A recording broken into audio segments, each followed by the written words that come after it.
Produced by Victoire. Masters of Wrestling gives a special thanks to the EWF and Mr. Jesse Hernandez.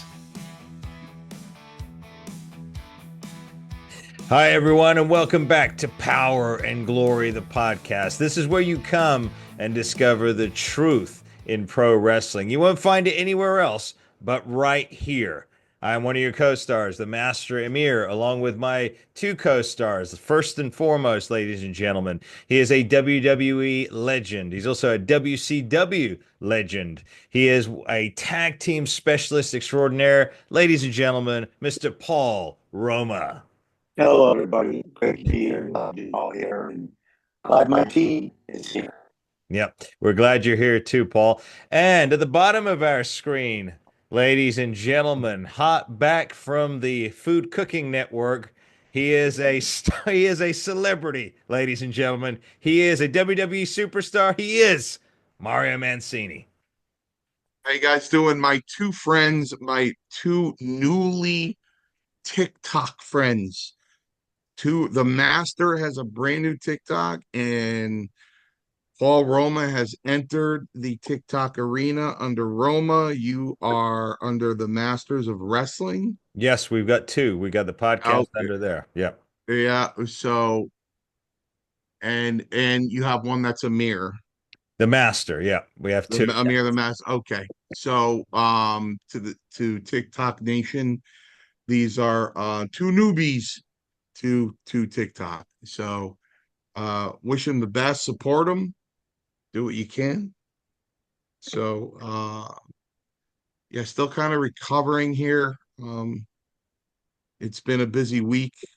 So it has been a busy week. I feel you.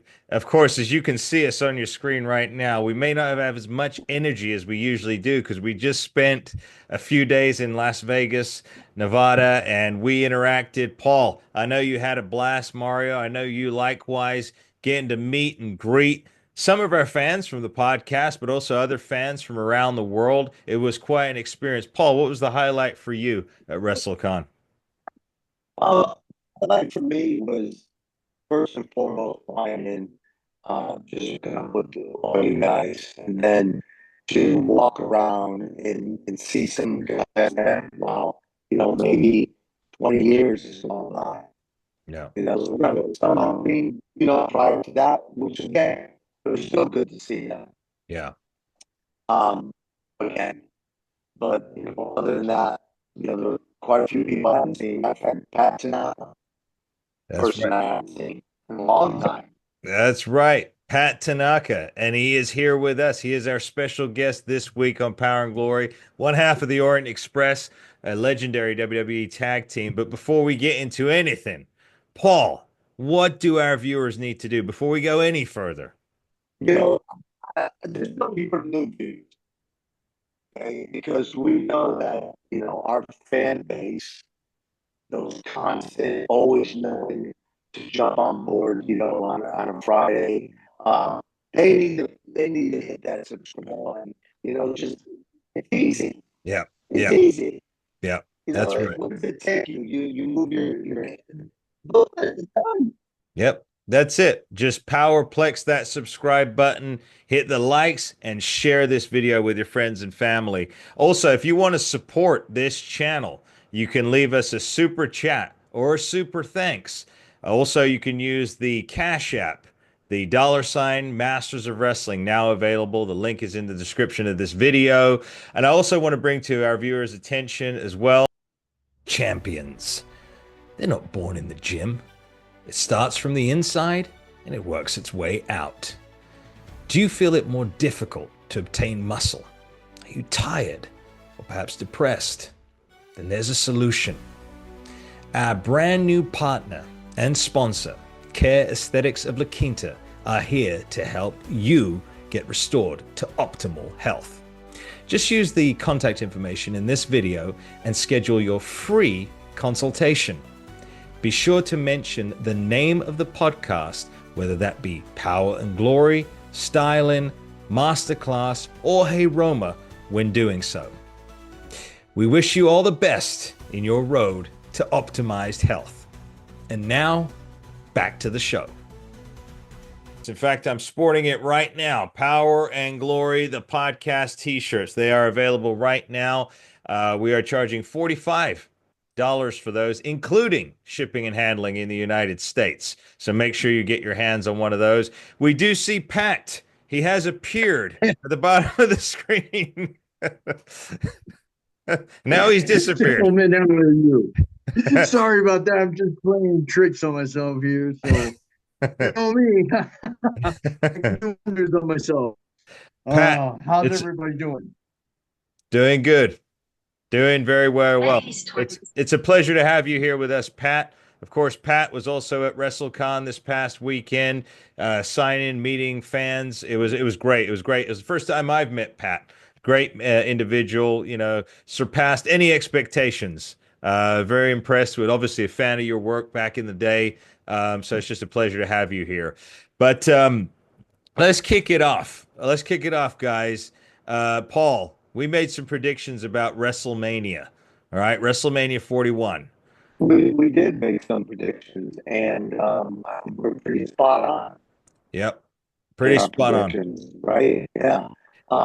You know, I went on TikTok and I had brought up the fact of the main event, the second night, which was, you know, John Cena and Cody Rhodes. Again, reiterate, the probably, at least what I've seen in WrestleMania, the worst main event that I've ever seen. No, that's a statement and a half. Mario, what do you say to that? Well, you know, the first thing I said Monday night to my students, I waited for the majority of them to get there, and I said, you know what? There's a reason why when I teach you guys how to hit a turnbuckle, you don't focus on the turnbuckle. What you do is focus on the steel ring post. And what you want to do is you want to bend it in half, shatter it, or put it through the wall. Because as you could see on the biggest stage in the world, for the biggest company in the world, in the biggest match in the world, John Cena hit a turnbuckle like a 4-year-old. Mm. It's embarrassing. Mm. That's embarrassing. Mm-hmm.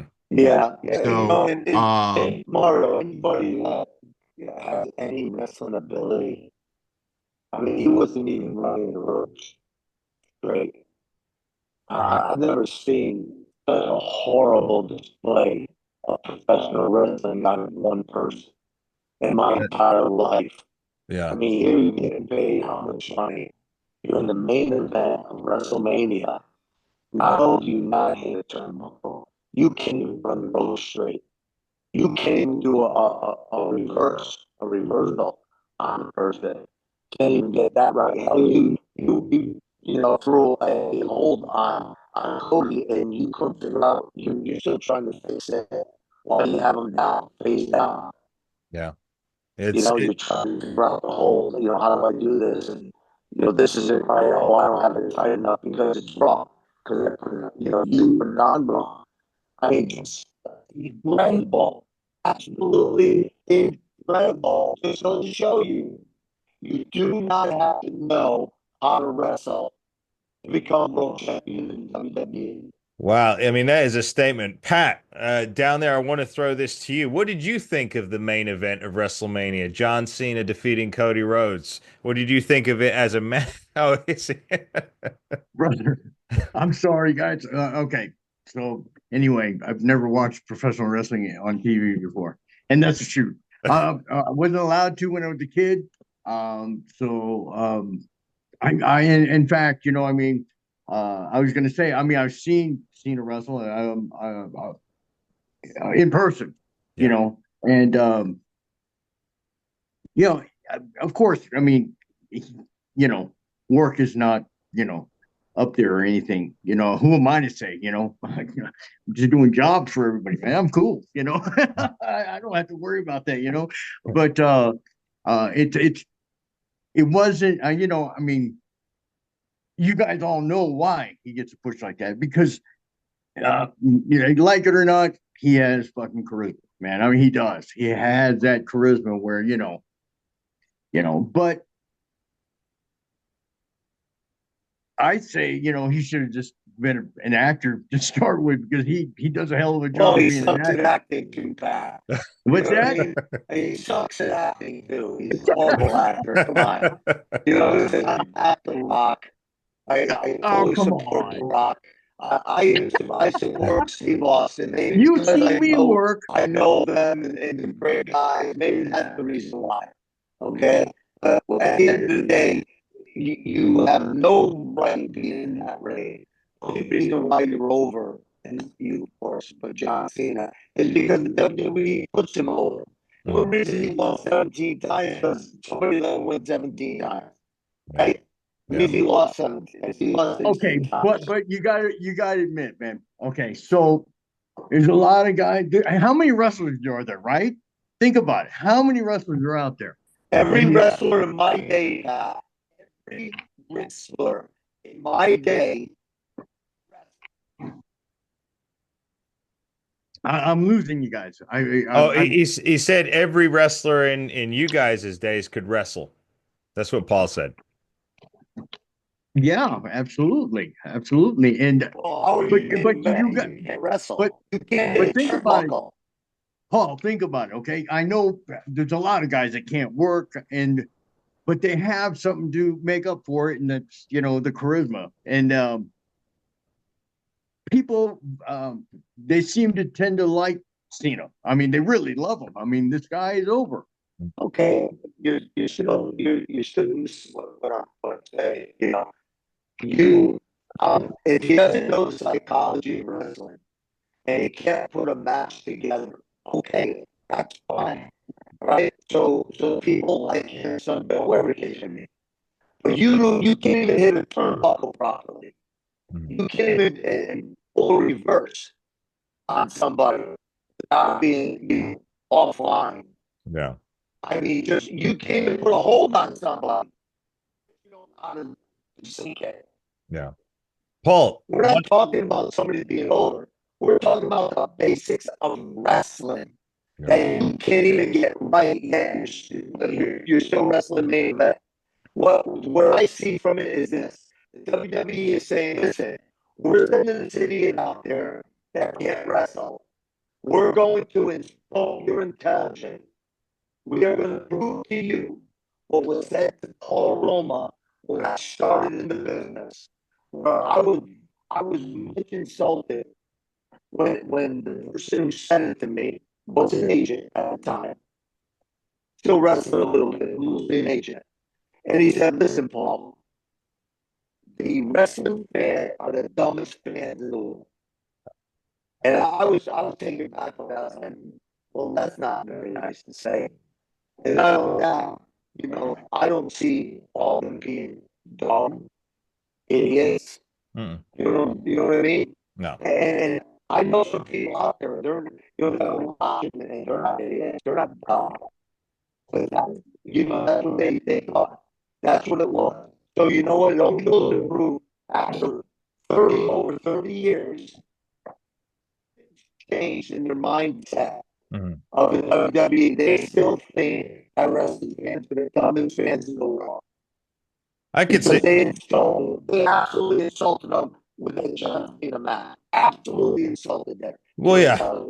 Well, they did. They did. Not only that, Paul and Pat, I'm not sure if you're aware of this, but they used a rapper to come in.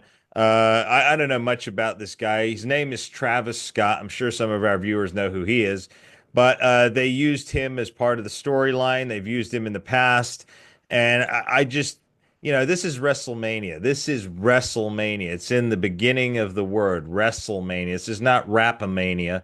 I just found that dissolved the credibility of the match, having a rapper come in. I don't think it was. Now, I see you having a celebrity at WrestleMania. You guys have had him all the time, but to have him cost him the belt and be involved in the storyline, that wasn't good. And everybody saw it coming. Yeah. See it coming. Is that the best thing you can come up with?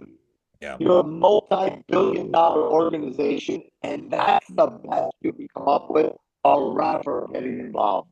Wow, that took some real hard thinking. They must have all sat around that long table in their office, and they put their thinking caps on. The only problem was they forgot the batteries in their caps. That was just ignorance personified. There was something off with WrestleMania. I don't know if you guys noticed The Rock was not there. I found that very strange.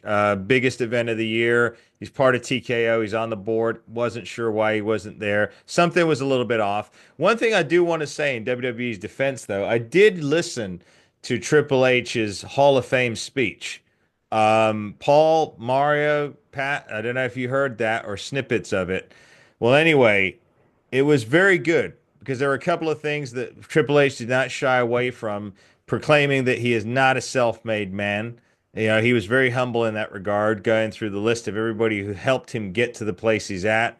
He seemed to, like I said, definitely have the wrestlers first over anything else. He spoke for almost an hour, and he also addressed something which I'm glad he did. He addressed Vince McMahon. Unlike a lot of these other guys, John Cena is one of them who's skirting around the fact that Vince McMahon exists. And I've got issues with that. I've expressed them here. I've expressed them on the other podcast on Styling.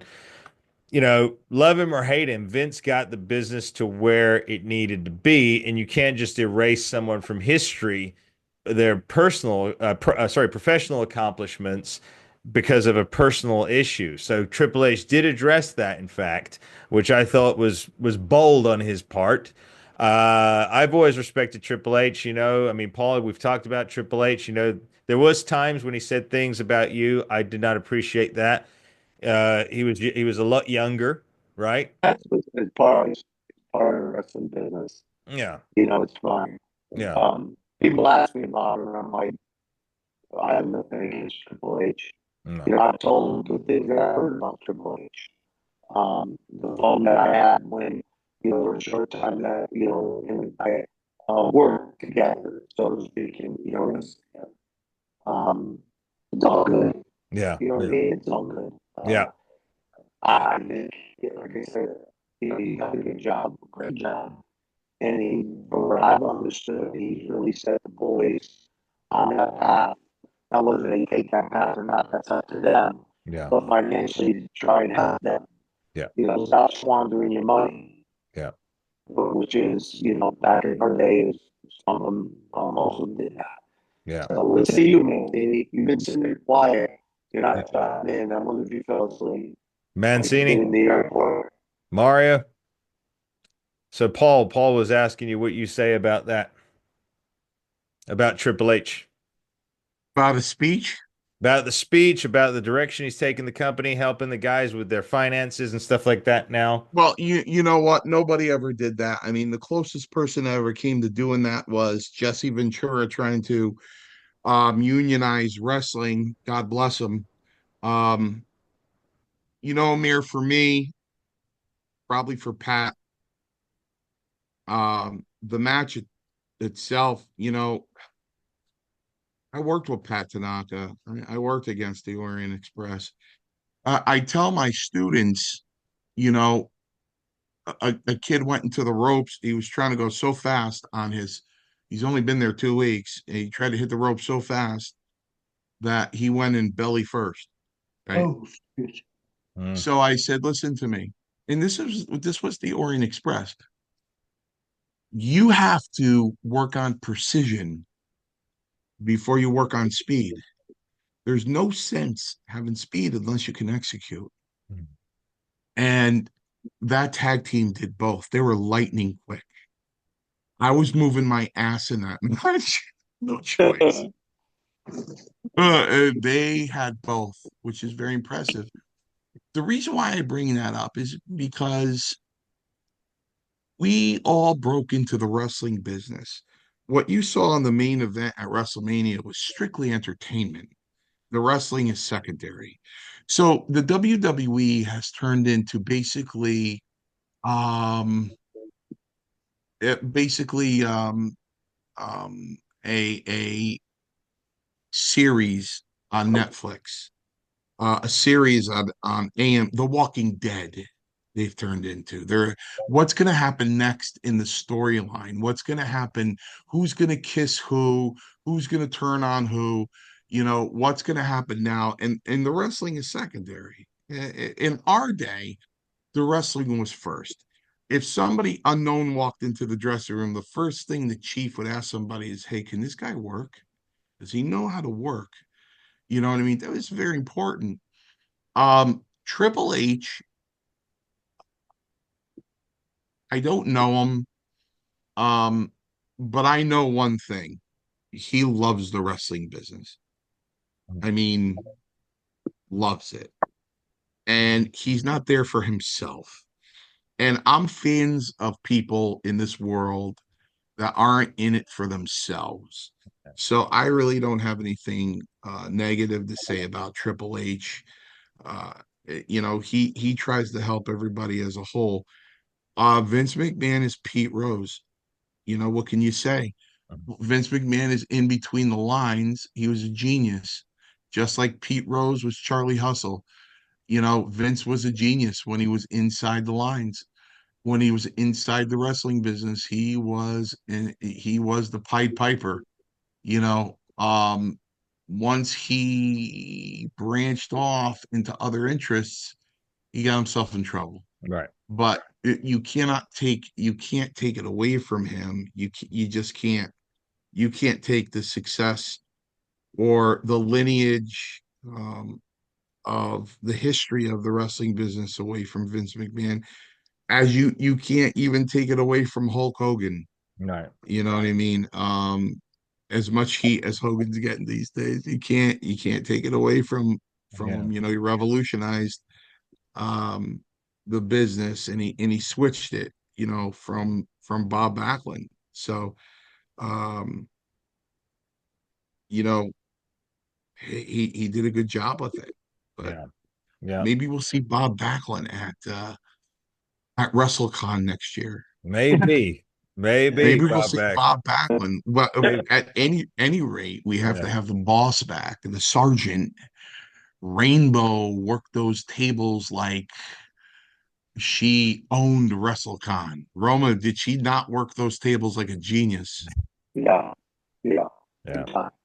Yeah. Yeah, going back to what you just said, it's Mario, you are spot on, brother, about that. A lot of people. I mean, that's one thing I hear all the time, man. They're trying to tear, a lot of guys down that made it, and you know, I tell you what, I was with Hulk when we were training and stuff together. He because Hero was my trainer, and we all trained together, and they were like way above me because all I was doing, I was just a little kid then, and I was in high school wrestling, amateur stuff like that, and then I remembered working out with them because they did the same workout I did, with Hero. So I tell you what, he went through it, man. He went through it. He went through the real deal. He survived it and surpassed pretty much so many people. And I know a lot of people, say a lot of things about him. But one thing I do know, man, he's the real deal, man. He has made it, and as many people try to tear him down, they can't touch him. Yeah. He is. He's a great guy. He's the real deal, man. And he works out. I Hogan, mean, Paul. seriously, he Hogan. works about 18 hours a day. He Yeah. does, man. Yeah. That guy never stops, man. I'll tell you what the real deal is. Tanaka. Tanaka is the real deal. I met Pat, and I watched him work. His professionalism was great. He was the real deal. Yeah. And you still are, as far as I'm concerned. You're the real deal. Yeah. You and I will differ. I'm not going to get to it here. You and I will differ on Hulk Hogan for a lot of reasons. Some of what I've seen with my own eyes that can never be unseen. But let's talk about the other person. Let's talk about the Orient Express. Yeah. These guys can go. True professional athletes. Never hurt anybody. Lie to the phone. And they're tiny. was spot on, just precision. Mhm. You know, it was like put a laser on something. You know, it's just not going to miss. You know, that rocket's not going to miss. And that's the way that they were. They didn't miss. They were, you know, just every match that I saw, Express were, that I was involved in it or not. These guys, I just said, oh man, these guys can go. Yeah. Yeah. You know, and I don't put a lot of people over. No, they were a great tag team. You know, obviously I grew up, you know, I remember the RN Express. I mean, that picture right there says it all. I mean, look at that. Legendary. You got Mr. Fuji, a good friend to you guys too, Paul. Mr. Fuji, you know, Pat Tanaka, that was Kato. That was the second incarnation of the RN Express. Yeah. Um, I'm speaking about first. the first, Yes. Sato and That's who Tanaka. I work with, and that's who I beat up. Yeah, Sato and Tanaka. You know, Pat, when I first met you, of course, I brought up WrestleMania 6, the match with the Rockers, the salt in the face. Yeah, man. You know, what was one of the highlights for you, Pat, though? What was a match or an event that stood out to you during your tenure in WWF? You know, I was just gonna say something about, you know, working with Paul and Hercules, because you remember when they did the pull apart with us, with you and me and Paul against you and Hercules. Do you remember the pull aparts they used to have Yes, with sir. us? Yes, sir. That was like, to me, it was like I was hoping so much that they were going to start an angle with us so we could work together. That, because man, we had the best spots, didn't we? Oh my god, it was so much fun. You know, I do the flip over your back. I turn around, bow to you. You give me that clothesline, I do the flip. It was just like, God, it just went so smooth. You know, it was like, it was just like fun. You know, I mean, that's all we did was have fun. Yeah. And Well, God, listen, it just, working with you was a night off. oh, with you, it was a night off, bro. Fuck, man. I mean, I it mean, just, you know, and the I thing was look, I got about, a lot of highlights in my life. And I'm going to tell you this. Tell everybody that's listening in. To this day, I still tell my students the backdrop that I gave you, that you called. And when I lost you, I turned around and you were still coming down. It was I kid you not, I kid you not, it was the highest. I mean, think about it. Think about how many years it's not left my mind that I have to acknowledge each and every one of my students. Eyes back there, and I'll be in that ring and I'll show what I did. And I'll turn around, I'm like, he's still coming down. I mean, it was just absolutely incredible. well, Yeah. And then that's on the because flip side, our I had timing, Mario Mancini who I wrestled in the Coliseum. Somebody that got hurt. And we were fortunate enough to be at an arena where the guys were late. We weren't booked, weren't scheduled to wrestle. And we were fortunate to go out there and wrestle with one another. And now I talk about that. We talk about that. Right? It's been what, 40 years? I mean, yeah, seriously. man. You know, that, and again, that's something that in your mind that doesn't leave. Yeah. You know, that just shows what it means to somebody. Yeah. Um, so yeah, I just want to leave everybody with that. Yeah. Subscribe button. That's what you need to do. That's Yeah, right. well, I mean, our Authors timing, create you know, the reason why is because me and Paul, we could do our spots, and our timing was so on spot that we could do the flip spot where he clothesline beat right after that. I mean, it's just like I do the flip, land on my feet, off his back, you know. Yeah. I turn around, bow to him, and as I'm coming up, he hits me with that big clothesline. I do the 360, Yeah. you know, and it was just like people thought all you hear is wow, wow, you know, when Paul did that, man, it was just wow, man. It was so much fun. You know, that's what you look for. Just the fun and things like that. Well, I do remember actually, I do remember you taking clotheslines, Pat, and I remember how you would spin around and you know, it was quite novel at the time because a lot of the guys couldn't do that. But you were doing that. Like they do it all the time now, it seems. but you were one of the originators of all that spinning Well, and you know stuff. what? I did it, and when the first time I ever did it was I think it was in Tennessee. What happened was, you remember God, he just got inducted this year, man, tugboat. Yep. He was US Steel when I was wrestling in Tennessee with him. And we were working together, and I said, big clothesline. And he hit me so hard, brother.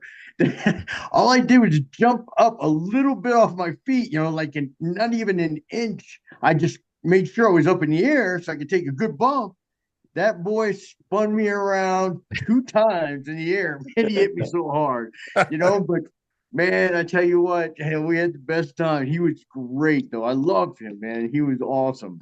Yeah, yeah. Tugboat just got inducted in the Hall of Fame. That was nice to see that happen, you know. Absolutely. Um, They deserve it, man. yeah. Big time. Yeah, a lot of guys, you know, obviously I think you guys, I've said we talk about Paul all the time. I think Paul's deserving of that Hall of Fame status, much like you, Pat. You know, again, I want to keep the focus on you because you're our special guest this week. But again, talking about like creativity of that time period, you know, viewers, just look at that image behind Pat right now. That to me, you know, Paul, you know, we always talk about like real wrestling characters, really getting back to basics and becoming a character rather than just being another guy on the card. Look at that. That's perfect marketing right there. You know, the Orient Express, they're like real life action figures. And I would hope that wrestling we get back to being more like this consistently, where guys are more like those character-based characters. But let's talk about Mr. Fuji right now. So obviously we know Paul and Mario have a history with Mr. Fuji. When did you most first meet Fuji, Tanaka? I think I met him back in, see, it must have been like 78. Okay. He was working with Saito, Professor Tanaka. Okay. And this was in Florida. And he had never been there, and stuff. And I just met him. And Masa was training me at the time for amateur wrestling. And he was living with my family, And that guy, he's just like a tank, man. I mean, yeah, God, I remember when we were messing around one time, and I was just going to give him like a regular tackle, but I didn't wrestle professionally yet, so I didn't even know what a tackle was. But what I was doing was like a football tackle. I went to football tackles. It's Yeah. like hitting the wall, man. I Yeah. about broke my body in half hitting him so hard. I was like, oh my God. I crumbled like a little boy. Yeah, it's like, Yeah. oh my God, man, he So killed so me. so back then Fuji was built. He was like solid. He was like a solid built guy back then. Well, yeah, I Yeah. mean, he wasn't no bodybuilder at all, Mm. but he was had size to him, Yeah. I mean, he looked like a giant compared to me when I was in WWE. That's for sure, I mean, because I had no weight, nothing, and I was, and it was funny because I was thinking about that with Paul, Paul Roma, he probably, when I first worked with him, man, I didn't know, man. I was like, God, these guys probably hate me, man. It's like this, they were like him and uh, um, Jimmy Powers. Yeah. Sorry. Um, anyway, they were the tag team at the time, right? The young, good-looking guys that were ripped to shreds, and here I am. I'm 180 pounds, looking at him going, man. Yeah. I look at Jimmy Powers. I said, "Damn, I wish I had his tan." Oh, Jimmy, man. Hell, Yeah. but those Yeah. guys ripped to shreds, man, and they look good. And then I'm thinking to myself, these guys are gonna beat me up out there. Yeah. Oh man, I was Yeah. like, damn, because I really wanted, to work with Paul and them, but I was going, man, they look so good compared to us. you know, because Sato was You older guys, at the working time. with you guys, it's Yeah. not. Yeah. What's that? Yeah, I said working against you guys is a night off. It's a night It's off. not. It's not working at all. Yeah, I mean, same with you guys. I mean, because it was so easy. we laughed about it the whole time. You know, we had the best times out there. We were just calling shit and having a good time. You Yeah. know, it's Mario. hard when you're working with other people and you have to work so hard just to hear one person clap. You know, you're like, damn. Yeah. Mario, are you still with us, Mario? I am. There you go. Okay. All right. I was going to ask you, I mean, you mentioned a little bit about working with the Orient Express. Was that with Sato or was that with Kato that you would have worked with? I don't Sato. Sato. It was remember. Sato. It was Sato. Okay. Sato. Okay. How Yeah. many? Yeah. Sorry, Mario. Go ahead. Go ahead. Go ahead. How many what? No, I was going to say, how many times did you get to work with him? Was it a frequent thing or just a It couple? was it was only once, and you know, uh It it was a 90. was it was 90? yeah. Okay. Yep. Yeah, it's on YouTube. We ran a little series there, was going back and forth. Yeah, like I said, you had to be quick with the leapfrogs and everything like that. So you had to be really fast.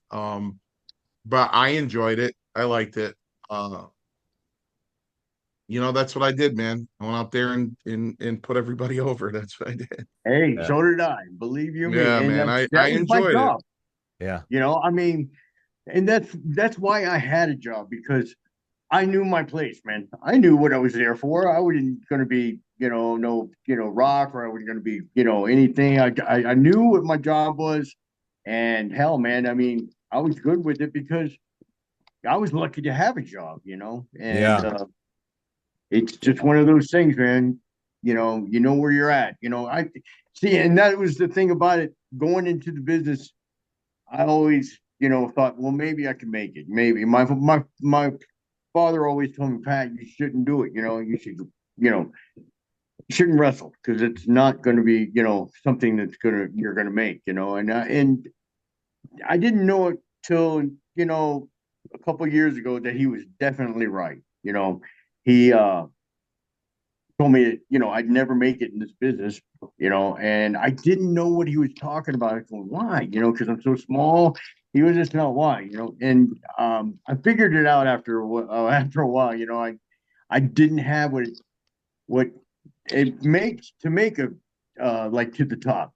I had no charisma, zero, and I couldn't do a promo to save anybody's life, and that it takes, I mean, some serious charisma to make it, Mhm. and I did not have it whatsoever. So I knew, what he was talking about now. I wish I would have understood back then, but it took me a long time to figure it out, man, and what he was meaning by, you'll never make it. You gotta look deep, and you'll see that you can't make it. And One thing I will say though, Pat, is that you did make it in the hearts and minds of many a fan. Like I said, watching you as a very, very young kid, you were an integral part of WWE at that time. The Orient Express, we knew who you were. We looked for, I mean, the music was iconic. Your theme song was that was fantastic. When you heard that music going, you just knew they were coming down. Fuji was there. Like I said, I just want to say that for obviously for that generation who grew up, again, like I tell everybody, like I've told Paul in the beginning, thank you for being a part of our childhood, for putting your best foot forward to entertain all of us, because it's a job, and you did it well. oh, I appreciate that. I mean, I mean, I enjoyed it more than anything, and I always thought, that what are you talking about? I'm not going to make it. I already made it because I'm having a good time. Yeah. I'm enjoying my career, right? I mean, a lot of people can't say that, that they enjoyed what they did for a living, and I did. I enjoyed what I did, You making know the what's matches. you know what's That was great. You know what's funny, Pat, though? You said you enjoy it. Every time we saw you, you just had a stout face. You never smiled. Hey, that's the heel in me, baby. Well, let me tell you something. I will say this. Leave people with this. It was Pat Mancini that people loved. They got along with, for the most part, pretty much. You can't get along with everybody. Everybody liked that. for the most part, right? I Yeah. can't say it about myself. What's that? But you And guys, no, the boys, they like you, and that's a good thing. Yeah. It's a real good thing. You Yeah. know, people don't pick up on little things like that, especially the guys in the locker room. But you can tell they didn't like, who they couldn't stand at all, who they just tolerated. You could see, and a lot of the times you can pick them out. Um, but you guys were all out, and that's a good thing. That's a blessing. Yeah. Yeah. I can't say that, so that's what I'm saying Yeah. Well, about that. yeah. well, Paul, the reason is because you don't put up with anybody's bullshit. You call it out on them, man. I Yeah. see many times, man, where you said, no, I don't think so. And I knew right there, I go, well, they ain't gonna get away with shit with Paul. Paul, the consummate professional right there, and there's a reason, like I said, but the one thing with you, Paul, is that, the good thing is you never compromised. So you're never going to have that regret in your mind that, oh, I should have said this or I shouldn't, you know what I mean? You're just, you're very truthful and that's just the way to be. Well, no, yeah, but again, I just want, I think it's important to know, where guys stood in the locker room. And there's guys that people just couldn't stand. But these guys were well liked. Yeah. Um, I sat back and I saw, Yeah. which was a good thing. Yeah. You know, Fuji was loved, but he was also feared. Yeah. You told me. Yeah. Yeah. With Fuji's The tough guy, Chelsea man. or Man City that, they know. But yeah, and I think it should be said because to me, that's a very valid and that's putting them up here. Yeah. Yeah. One of the greats, one of the great tag teams. Paul, I know you've got some things that you've got to tend to today, so I'm going to try and wrap this up. There's a couple of things I did want to get in here because, and Pat, of course, you're going to join us over on the other podcast too with Rico, so we're going to have you over there so we can finish up part of more stuff there. But Pat, Pat told us off camera something happened in Las Vegas. Pat, I'm going to give you the floor to say the gentleman's name, just so any other wrestlers out there can be aware of this. That a potential, con artist is going out there taking advantage of wrestlers. So, Pat, tell the audience what happened. That's right. So, there's a guy out there named Timothy Beale. Timothy He's gonna Beale. come. Yeah, he'll come after a lot of guys because I hear him all the time saying, "Yes, I'm a movie producer and I'm doing this, I'm doing that." Well, that's how he got me, and he hired me for this week, WrestleCon, and promised me so much a day and per diem, and I didn't. It's my fault too because I did not check my ticket. He only got me a one-way ticket. Hmm. And I never even, yeah, I thought, this guy was for real, and and he never paid me a dime. Plus, he took all the money that for the pictures, never got me a hotel. He wanted me to stay with him at his apartment, and it was just lovely where he lives. It's in the hood. I mean, it definitely is in the hood. So, it was a little rough for me. So, he's still calling me and still heckling me and saying he's going to kick my ass. I just love to see that. I would love to meet him one on one and go. I mean, because there's not going to be any talk. I will not. I mean, I'm just there to do one thing. Mm-hmm. Destroy him. Because I will. I mean, I might not be no tough guy, but you know what? Pure just anger. I think I'll beat him senseless, Yeah. So Yeah. Yeah. the guy's a con, and I hope you guys you know catch him one day. So everybody beware. According to what you just told us, Timothy Beale is a scam artist. Mhm. He likes to, tell the boys and give them, A through Z, and he doesn't do that at all. Okay. So, He warning tried with you, Paul, for didn't he? guys out there and females out there, guys, I mean, this guy, Yeah, Yeah. he tried on you. He didn't get nowhere, did he? No. No, so again, that was Timothy Beal. So anybody out there going to do bookings or anything like that, beware. We'll keep monitoring the situation. I'm sure Pat as it progresses here, but yeah, just make sure you check people's credentials, or better yet, try and just book it yourself. There's nothing better than being in control of your own right. business, right, And, Paul? and if he brought that into, the Mania, he's going to be looking to bring someone into the Mania next year in Louisiana.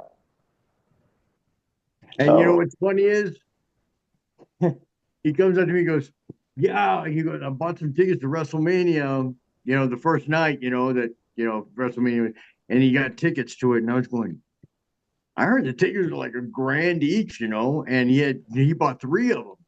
And I'm going, damn, man. I said, you spend some serious money. Yeah, well, for the yeah, family. Yeah, I go, and then I'm thinking to myself, wait a minute. He was broke a couple days ago when he came up here.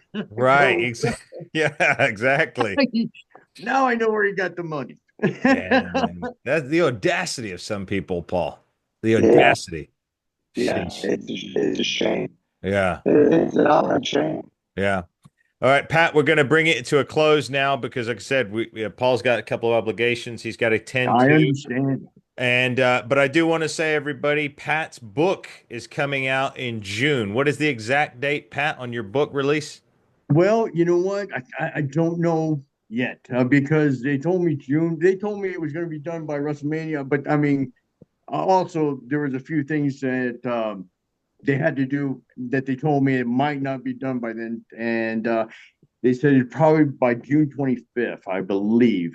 Okay. And um, but if this guy has anything to do with it, then absolutely not. It's not going anywhere. Okay, so we'll You know, monitor that. We'll keep an eye on that. And like I said, everybody, Pat will be joining us over on Styling. Pat, I'd like to do a single interview with you, more of a career interview for the channel too. That'll be great for our viewers too. Mario, any closing statements for us this week? I just really every now and then I want to mention this guy's name, and definitely prior to WrestleCon next year, I want to get his name out there again. So um, you know, listen, Danny Davis. I mean, he didn't do it to me, of course. In fact, when I booked him for a PAPW show, I met him in the corner of the venue, and I started paying him, and he stopped me. He said, "Hey, that's enough." I said, "No, I wanted to give you this." He goes, "No, that's enough. It's you." Which, well, all heart with Danny Davis. I love him to death. But other people, the minute he sees the whites of their eyes, including Scott Wilder, as much as he loves him, the minute he sees his face, he goes, "Where's my money?" Yeah, He doesn't wait for the con. He doesn't, I shouldn't say con. He doesn't wait for the event. He doesn't wait for the promoter to make money. His philosophy is, you brought me in, you should have my money in my pocket before we show up. Yeah. So you know what? Where's my money? I want my money now. Right. You know what I mean? Even if the thing's the next day and they're just going to dinner and gonna go to sleep and wake up and do it the next day, he wants his money. And you know what? A lot of people have poked fun at him for that. But look, Hmm. he gets it's not a, paid. it's not a, it's not a bad philosophy. I'll He's a listen, great I'll look guy for too. it. I tell you I'll that, tell man. him before I sign a single thing, I want money in hand. Yeah. Right. Yeah. It's the way to I be. mean, believe you me, man, I am just kicking my own ass for this right now. And you know, it's just funny. I like Danny Davis. What a great guy you're talking about there. I learned so much from him, Yeah, and what a great guy, man. And man, I hope he's doing well. And he is definitely the smart one, saying, "I want yeah, my money now." yeah. And I asked him at the beginning, um, I said the per diem money. He goes, "Oh, I'll give it to you in tomorrow." And it kept on the next day, the next day. And I'm going, well, there's no more days to give it to me, brother. Yeah. It's today, you know. Well, just like he was gonna give me my new contract tomorrow. Oh, And tomorrow came and he was gone. Obviously he ran out on you, so This is the he was same just guy, gone. Roma, Same guy. that stiff Pat. yeah. Yeah. Yeah. See, once he found out that there was somebody who went to law school to read contracts, I guess he left because nothing goes through Roma unless it comes through me. Mhm. No, there's no agreement with anybody unless it Hey comes through Mario, me. I'm going to send over the contract to you that he gave me too. It's I'm going to probably the send over same both. the first one.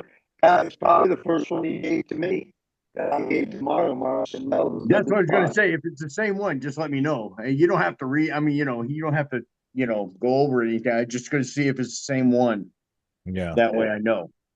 Yeah, you got to take that because, like I said, book deal, I've been involved in writing before. So unless the person has a deal with a publisher, they're just going to charge you to write it. That's it. Then it's good luck to you to sell it, right? So, because there are two fees. So the person must have a publisher lined up, ready to publish it.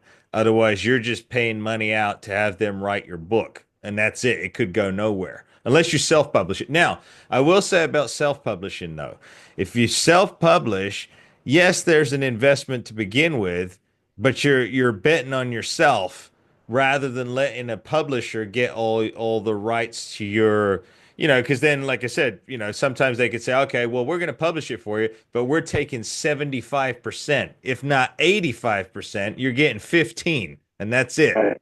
So if you self-publish, and Paul, if that's something you ever want to look into down the line, we can talk about that. But there are many companies you can self-publish, and Pat too, if this one doesn't work out.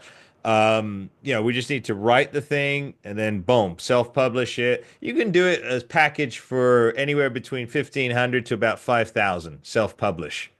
And that's it. You've got the books, you've got the Amazon store, you've got everything. So Right. but we'll talk about that some more. But right now, I know Paul has got some obligations. Mario, I know you've got a lot of paperwork to get through this weekend. You also got some cheesecakes to make and send out. Yeah, I And do. Pat, it is a pleasure. I'm looking forward to you coming back. We can get into it some more, but thank you so much for taking a little bit of your time to share it with us today. Hey Thanks, guys, I Pat. appreciate you having me, man. It's been an honor. Thank you very much. And Paul, I love you so much, man, bro. So good to see you. I couldn't believe I saw you this weekend. It was just like incredible, man. Thank you. I love you, brother. It was You are great the seeing you. you are the shit, Stay, brother. stay safe, We're gonna do man. the Stay craps safe, table dude. someday before I go. What did you say, Pat? Mario, thank you. Not a Mario, problem, I Pat. want to thank you too. Listen, as you know, brother, it's a brotherhood. So get my information from Amir Yep. at some point tonight. You're going to be busy with him. Get my info from him and send me that contract. You Yeah. got it, brother. Thank you All so right. much, man. Well, you're welcome. You're welcome. Absolutely. And to all of our fans out there, Powerplex that subscribe button, hit the likes and share the videos. We'll see you next week right here on Power and Glory. Take care. God bless.